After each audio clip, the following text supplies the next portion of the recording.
Yesus, inilah firman Tuhan yang hidup, di dalamnya terdapat berkat, pengajaran. Kami dimampukan untuk melakukan isi firman Tuhan. Berjumpa Yesus, hidupku tidak akan sama lagi, dalam nama Tuhan Yesus. Yang percaya katakan amin. Saya baca ayatnya yang ke-14. Saudara, 15 kita berganti-gantian perumpamaan tentang talenta. Sebab hal kerajaan sorga sama seperti seorang yang mau bepergian ke luar negeri, yang memanggil hamba-hambanya dan mempercayakan hartanya kepada mereka. 15 ya, yang seorang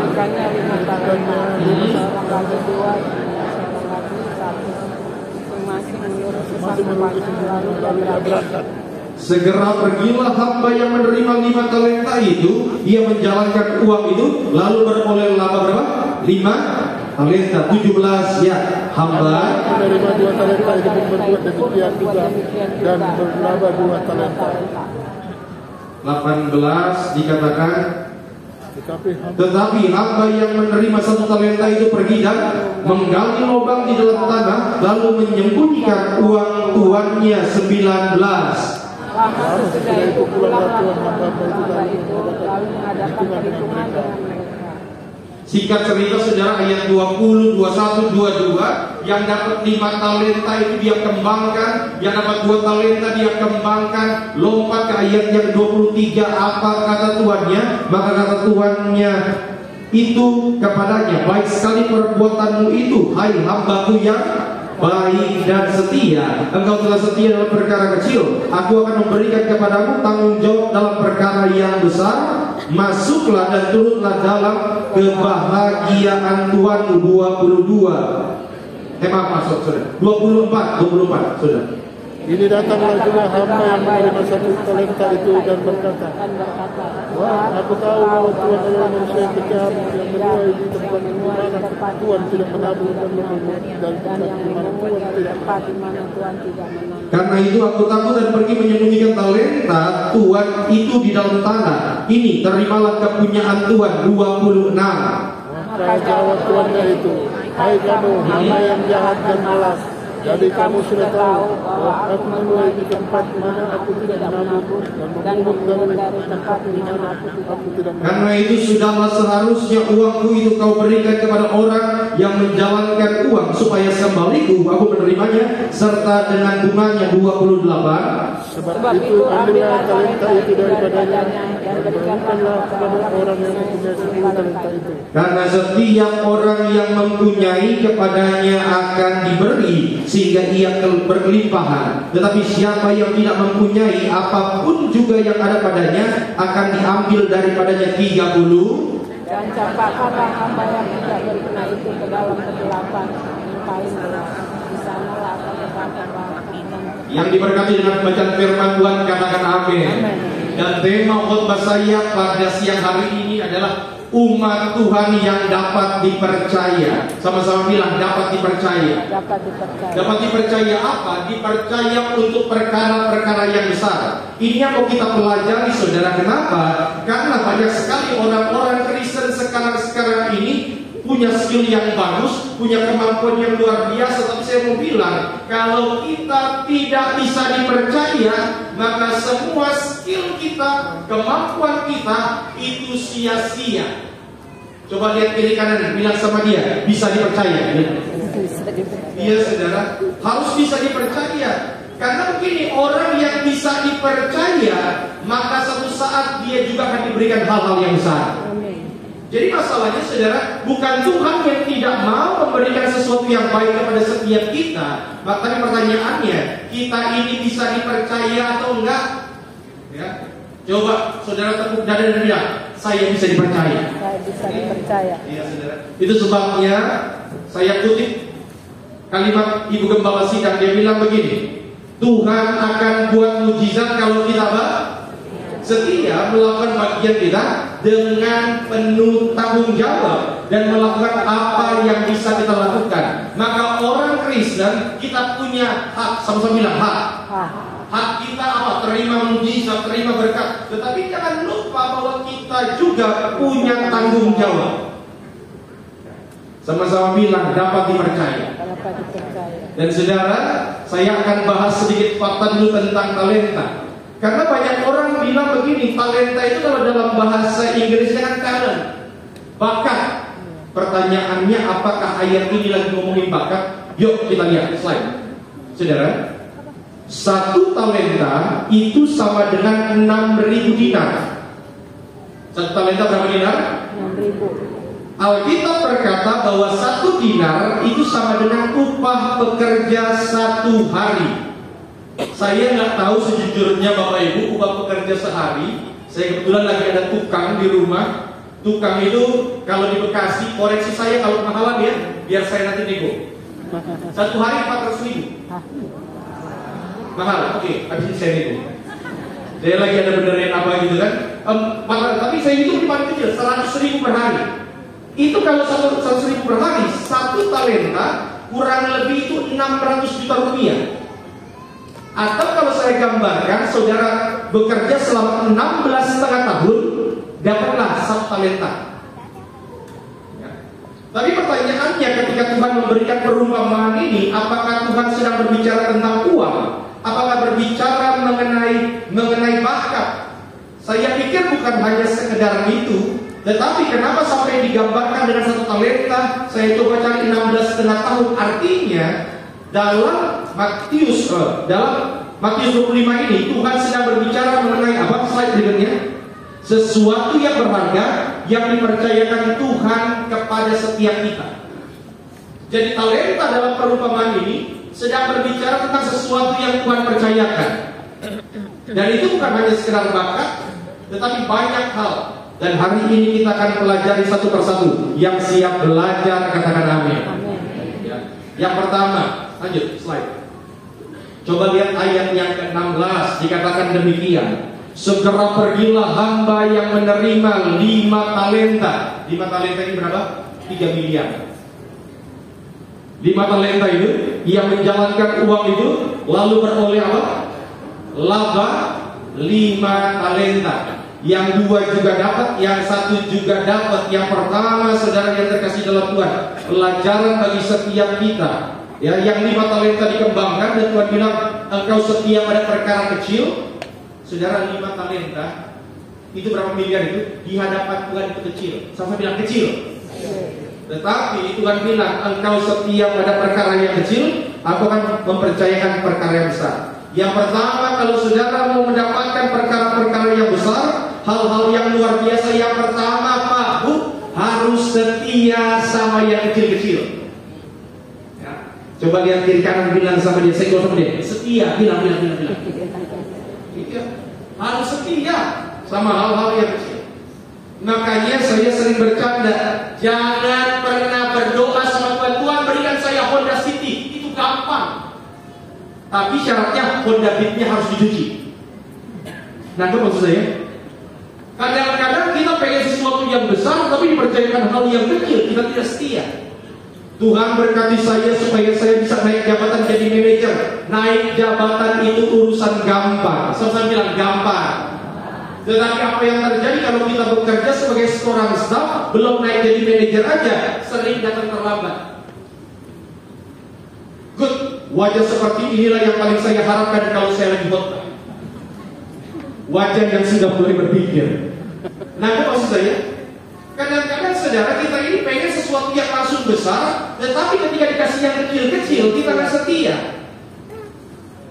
Jadi sederhananya, kalau saudara mau dapatkan hal yang besar, harus setia pada hal yang kecil. Contoh, saudara, siapa raja Israel yang paling kita ingat?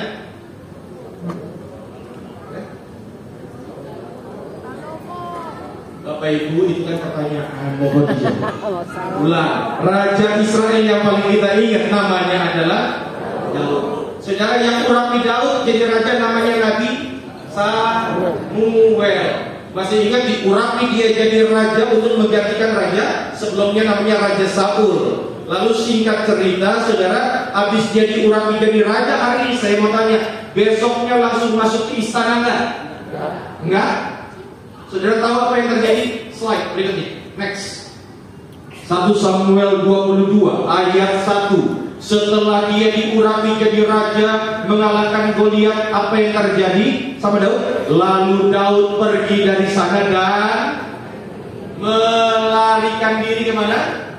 Gua Adulam. Ngomong-ngomong saudara, di Gua Adulam ini Daud menciptakan sebuah lagu yang sangat terkenal, Mazmur 23. Tuhan adalah gembalaku. Dia kabur saudara. Ketika saudara-saudaranya dan seluruh keluarganya mendengar hal itu, pergilah mereka ke sana mendapatkan Daud. Coba lihat ayat yang kedua. Berhimpunlah juga kepadanya, kepada siapa? Daud, setiap orang yang apa? Dalam kesukaran, setiap orang yang dikejar-kejar pinjol, ya. Setiap orang yang sakit hati, maka ia, ini siapa? Daud menjadi pemimpin mereka. Saudara, saya kalau ada di situ, saya akan bertanya sama Tuhan, Tuhan mohon maaf, ini kan Daud diurapi jadi raja atas Israel. Kenapa habis diurapi dia malah menjadi pemimpin dari orang-orang sakit hati, pemimpin dari orang-orang yang dikejar hutang, mimpinnya bukan di istana, mimpinnya di tempat persembunyian. Lihat gak prosesnya? Ini yang saya percayai. Kadang-kadang sebelum kita dipercayakan hal yang besar, Tuhan berikan kita dulu hal yang kecil. Bukan untuk memperlambat setiap kita, tetapi untuk mempersiapkan setiap kita, sehingga nanti ketika waktunya tiba, kita semua siap untuk melihat karya Tuhan yang luar biasa. Yang sudah berikan tepuk tangan dulu yang meriah untuk Tuhan ini. Saudara, kalau nggak salah saya pernah cerita kok di tempat ini. Ya, kalaupun saya sudah pernah cerita, izinkan saya menceritakan lagi. Saya ini saudara pertama kali masuk ke gereja Tiberias itu, ibadah pertama kurang lebih tahun 97. Ya, 97 itu di Kebon Jeruk ada cabang dulu namanya Geraha Kencana. Pas lagi masuk pendeta bilang begini, yuk jadi hamba Tuhan. Singkat cerita saudara, 2003 saya masuk sekolah pendeta. Sebelum masuk sekolah pendeta, ngomong-ngomong saya sudah masuk sekolah yang lain, termasuk sekolah di laut, jurusan nautika. Cuma nggak lanjut. Ya. Kalau Petrus Tuhan panggil dari nelayan jadi pendeta, maka Gary Tanker dari pelaut jadi pendeta. Singkat cerita saudara, singkat cerita, tahun 2003, 2008 lulus, begitu 2008 lulus, orang kalau lulus sekolah pendeta yang paling diharapkan jadi apa? Ya, jadi pendeta udah pasti kan. 2008 saya menikah, 2009 anak pertama saya baru lahir. Saudara tahu apa yang terjadi? Saya nggak punya pekerjaan. Saya doa sama Tuhan, Tuhan kalau saya masih sendiri nggak apa-apain, saya sudah punya anak. Kan gak enak kalau balik ke orang tua. Saya doa sama Tuhan, uang waktu tinggal 20.000. 20.000 itu hari Rabu itu habis makan sisa 10.000. Ya, sisa 10.000. Saudara tahu apa yang saya lakukan? Saya nekat ke KKR Kesembuhan Ilahi di Menteng Prada waktu itu hari Rabu. Hanya orang-orang yang tahu ibadah itu. Anda kalau saya tahu ibadah itu, Anda orang yang legendaris. Saya datang bayar parkir waktu itu 3.000, persembahan 5.000. Beli aqua gelas 2 1.000, uang sisa 1.000 rupiah. Punya anak satu Pak. Ya. Dan Anda masih ingat uang 1.000 rupiah zaman dulu itu Kapiten Patimura pegang golok. Itu benar-benar ancaman. Singkat cerita Bapak Ibu, saya sudah, dan saya tahu bahwa yang pimpin KKR itu orang yang dulu pernah bilang, yuk jadi hamba Tuhan. Saya bilang, Tuhan kok begini banget hidup saya. Saya singkat cerita, saya ambil, saya urapi di kepala. Selesai pada itu saya ditelepon untuk besoknya wawancara. Besoknya langsung diterima kerja. Belum selesai. Saudara sudah tahu kan kisahnya? Besok saya bekerja. Kenapa sebelum-sebelumnya saya sudah cari kerja?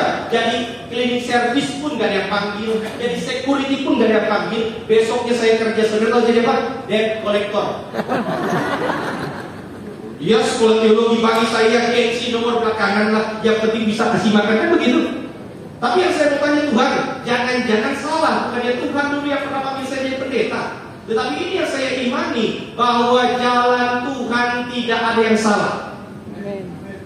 Cuma kadang-kadang kita pengen ngatur-ngatur Tuhan supaya dia bisa ikut apa yang kita inginkan.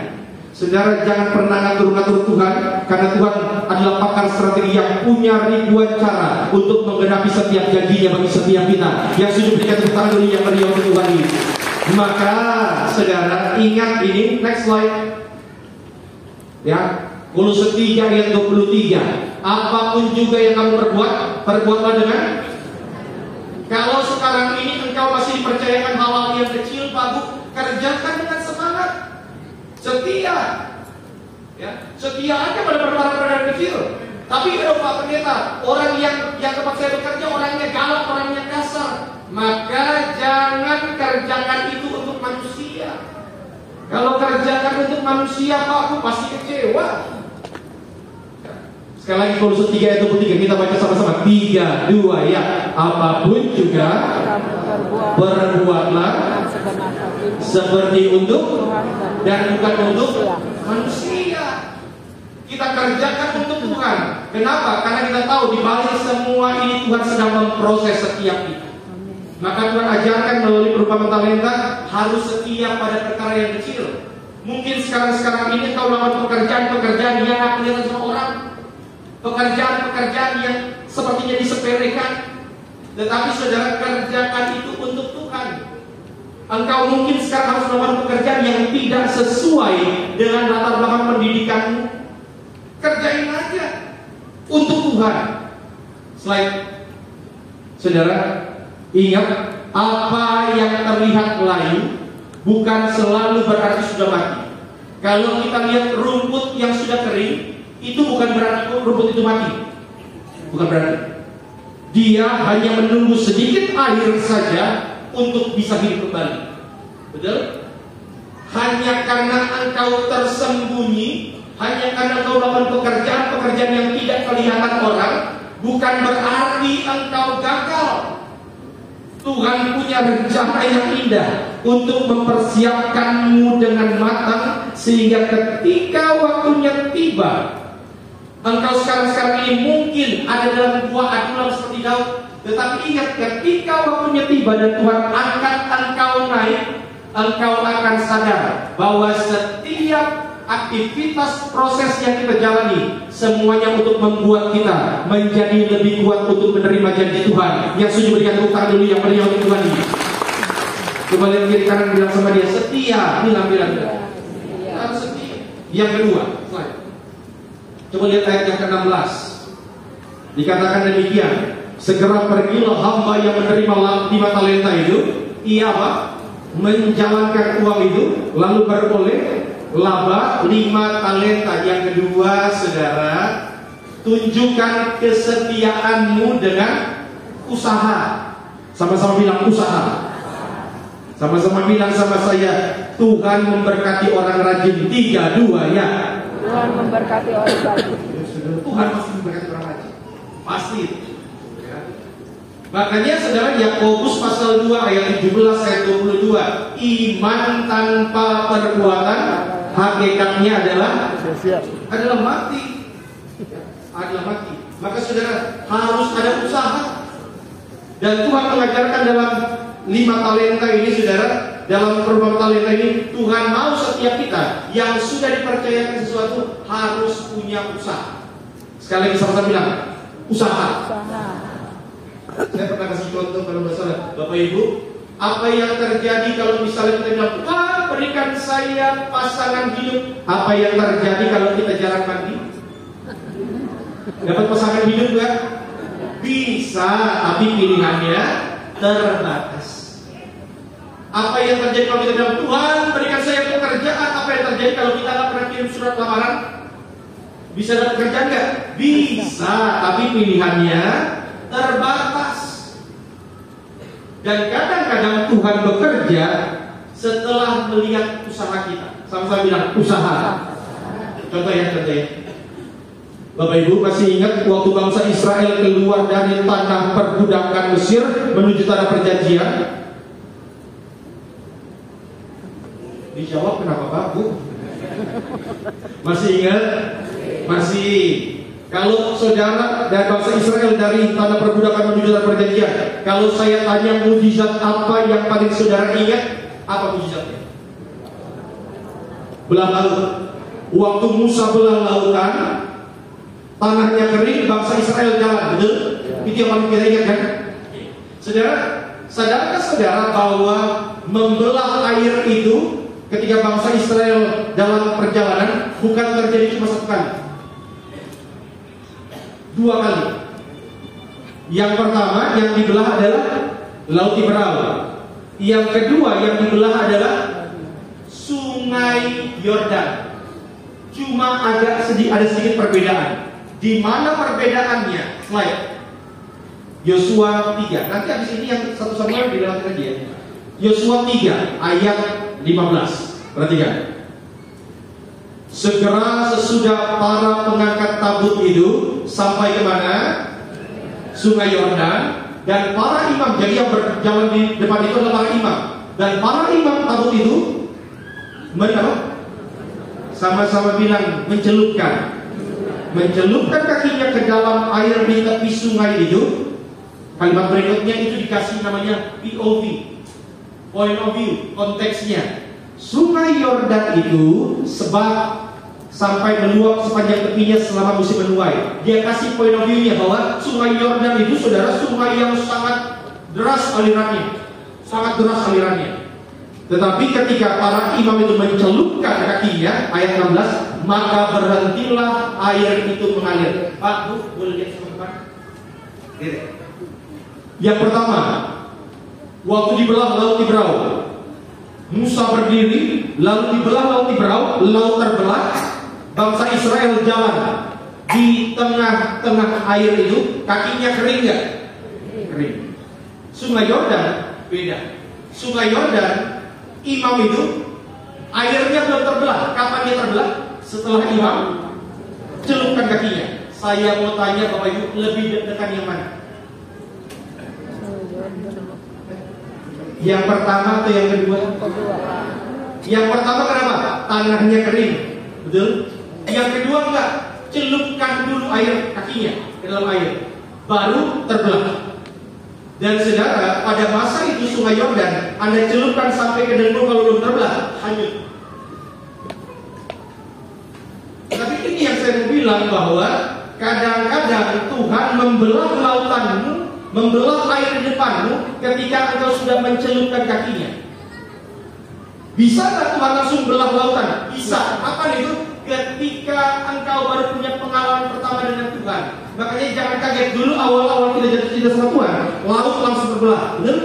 Tetapi seiring dengan pengalamanmu bersama Tuhan, semakin engkau dewasa dalam iman, Tuhan tidak langsung belah lautan itu. Engkau harus celupkan dulu kakimu, basah dulu, melangkah dulu. Dan ketika engkau sudah melangkah, engkau ada usaha, maka disitulah Tuhan akan mengerjakan sesuatu yang dahsyat dalam kehidupan kita. Yang sudah berikan tepuk tangan dulu yang meriah untuk Tuhan ini. Sama-sama bilang harus ada usaha. Ya saudara, harus usaha. Ya, harus berusaha. 2 slide berikutnya, next. Coba lihat. Yang ketiga, yang terakhir, saudara. Ya. Sadarkah saudara bahwa saya sudah khotbah 30 menit? Tidak. Kalau saudara menikmati, maka saya percaya engkau punya kerinduan yang luar biasa untuk firman Tuhan. Dan siapapun yang punya kerinduan luar biasa untuk firman Tuhan, maka imannya makin hari makin bertumbuh, kapasitasnya makin besar, maka berkat makin tercurah. Yang sudah ditanggung yang beliau Tuhan ini. Yang ketiga, yang terakhir, dikatakan demikian. Yang seorang diberikannya 5, seorang lagi 2, yang seorang lain lagi 1, masing-masing menurut kesanggupannya. Yang ketiga, yang terakhir, apa yang Tuhan mau ajarkan melalui perumpamaan ini? Sadari dan syukuri apa yang Tuhan telah percayakan. Gak usah lihat kiri kanan, mereka 5, saya 2, saya 1. Gak usah, tetapi sadari bahwa kita ini sudah dipercayakan sesuatu. Yang paham katakan amin. Syukuri apa yang sudah Tuhan kasih. Cuma saudara, ada banyak dari kita lupa bersyukur. Slide. Kenapa kita lupa bersyukur? Sulit bersyukur. 1, karena kita merasa bahwa hal itu adalah hasil usaha sendiri, bukan Tuhan. Makanya mohon maaf Bapak Ibu ya, kalau ada orang yang bilang begini, Pak Pendeta, tolong doakan anak saya supaya anak saya punya pekerjaan, tolong doakan. Saya tanya, anaknya mana? Di rumah Pak Pendeta lagi main games. Saya tetap doakan, tapi yang saya doakan bukan anaknya. Yang saya doakan adalah ibunya. Saya doa supaya ibunya punya kuasa untuk doakan anaknya dapat pekerjaan. Doain di rumah. Begini, kenapa saya berprinsip seperti itu? Kalau kita doakan, lalu kemudian anaknya dapat pekerjaan, saya mau tanya, anaknya di rumah lagi main game, dia berpikir nggak bahwa pekerjaan itu dari Tuhan? Enggak. Dia harus sadar kalau dia dapat pekerjaan itu dari Tuhan. Makanya harus doakan secara langsung. Yang kedua, jangan-jangan kita lupa bersyukur karena terlalu sibuk. Yang ketiga, karena terlalu fokus pada apa yang tidak kita punya. Kita kadang-kadang fokus pada apa yang tidak kita miliki, sampai-sampai lupa bersyukur. Yang keempat, bosan. Pak Bu, waktu pertama kali beli motor, beli mobil, motornya nyampe ke rumah, saya mau tanya, berapa lama sekali engkau cuci mobil dan motor itu? Sama seperti lagu rohani, setiap jam ya Tuhan. Sekarang mobil sama motor sudah di rumah sudah 5 tahun. Saya mau tanya, berapa lama sekali engkau cuci? Oh Pak Pendeta, kalau mau dicuci sayang soalnya masih sering hujan, nanti aja pas Natalan. Saudara, kenapa? Karena udah bosan. Saudara, orang yang tidak bersyukur gitu. Minggu lalu saya kasih contoh yang sama. Ulangi lagi contohnya, next. Tentang penjualan hak kesulungan. Waktu itu Yakub ngomong begini, jualah dahulu kepada hak kesulunganmu. Jawab Esau. Esau begini, masih ingat bisa ini? Ketika dia ditipu karena apa? Kacang merah. Lalu Esau bilang, sebentar lagi aku akan mati. Apa gunanya bagi hak kesulungan itu? Coba lihat ayat 34. Setelah dijual hak kesulungannya, sesudah Esau mendengar perkataan ayahnya bahwa dia tidak dapat berkat, meraung-raunglah ia dengan sangat keras dalam kepedihan hatinya. Yang bisa kita pelajari dari sini adalah jangan tunggu sesuatu itu hilang dulu baru kita menyesal. Slide berikut. Saudara, sadarkah bahwa yang Tuhan percayakan kepada kita bukan hanya sekedar bakat, bukan hanya sekedar uang. Yang Tuhan percayakan kepada kita banyak hal, termasuk kalau di sini engkau Tuhan percayakan untuk masih boleh merawat orang tuamu, itu pun adalah berkat Tuhan.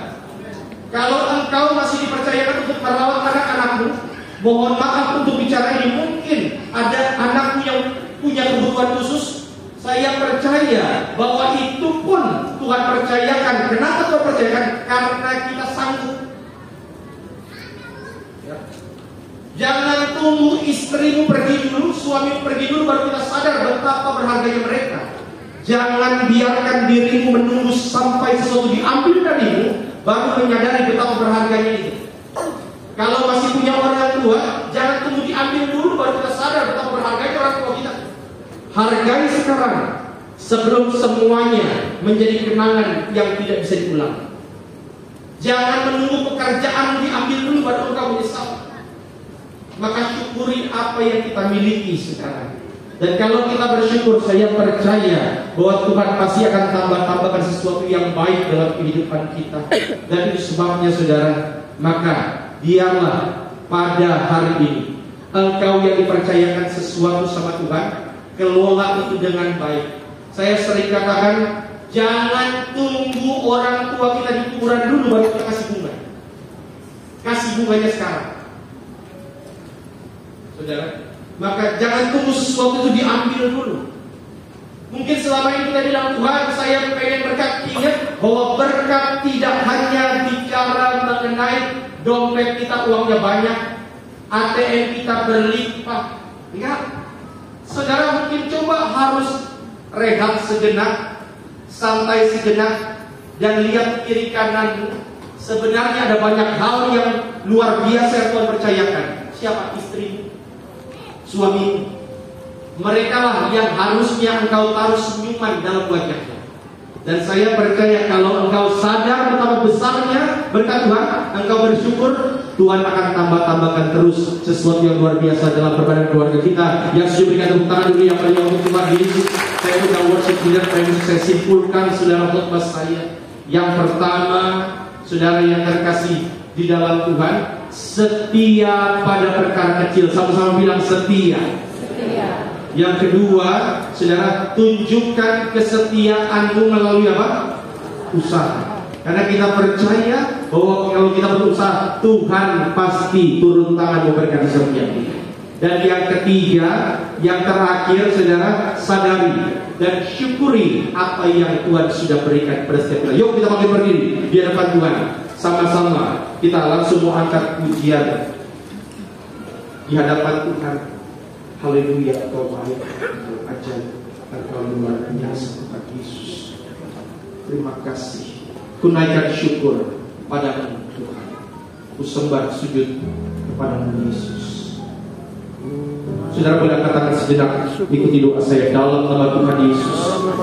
Pagi hari ini di hadapan Tuhan kami mengucap syukur untuk setiap talenta, untuk setiap hal yang sudah Tuhan percayakan dalam setiap kehidupan kami.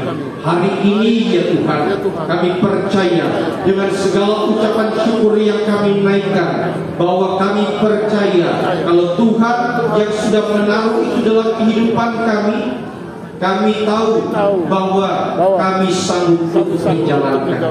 Terima kasih Tuhan Yesus. Terima kasih. Haleluya. Mari saudara kita akan pujian ini. Ku naikkan syukur padamu.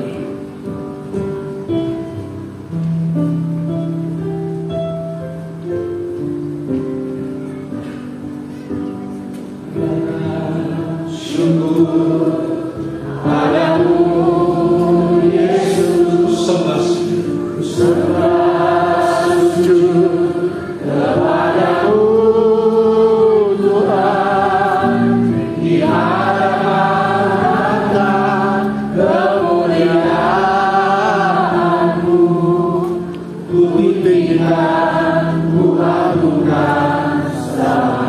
Sekali lagi bersama-sama.